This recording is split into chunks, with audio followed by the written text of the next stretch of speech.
اس گاؤں کا نام ویسے تو جندرا کھاں ہے، لیکن اس میں واقع ایک کچے مکان سے سوگوار سسکیاں بلند ہو رہی ہیں۔ یہ مکان ہلاک ہونے والی ارم رمضان کا ہے۔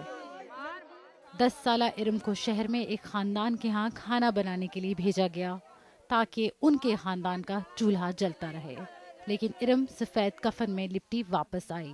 ارم کی معذور والدہ کے پاس آمدنی کا کوئی اور ذریعہ نہیں تھا۔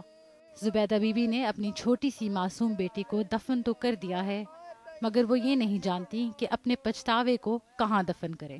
دیہڑی دپا تو مزوری کر لی سائے اسی مانگ پھیرتے تو کھا لی سائے مینو کے سارا میری سالمہ تو پا جانے دی۔ ارم محمود خاندان کے ہاں گھریلو ملازمہ تھی اور وہی اس کو ہسپتال بھی لے کر آئے۔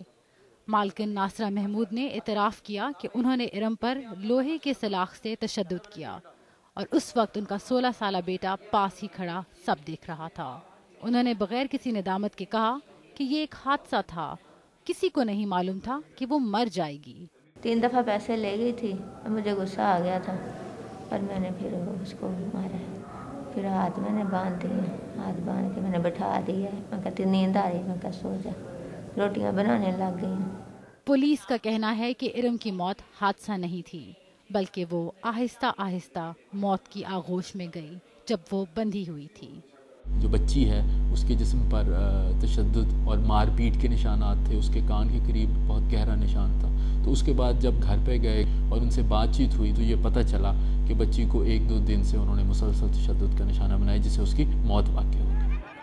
بچوں کے حقوق کے لیے کام کرنے والی تنظیموں کا کہنا ہے کہ ان کے پاس ہر سال 20 کے قریب ارم جیسے کیسز آتے ہیں۔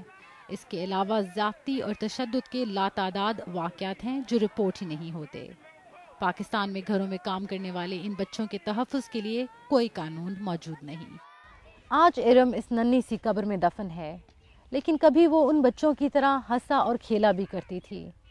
شاید اس کا بچپن، اس کی معصومیت اور اس کا مستقبل اور بہت سو کی طرح غربت اور مفلسی کی نظر ہو گیا۔ انسانی حقوقی تنظیموں کا کہنا ہے کہ روزی کے لیے 1 کروڑ سے زائد بچے یا تو سڑکوں پر یا پھر اجنبیوں کے گھروں میں کام کرنے پر مجبور ہیں۔ ان کی حفاظت کے قانون کی عدم موجودگی میں ان کے ساتھ کیا برتاؤ ہوتا ہے شاید کوئی نہیں جانتا۔ صبا اعتزاز، BBC نیوز، لاہور۔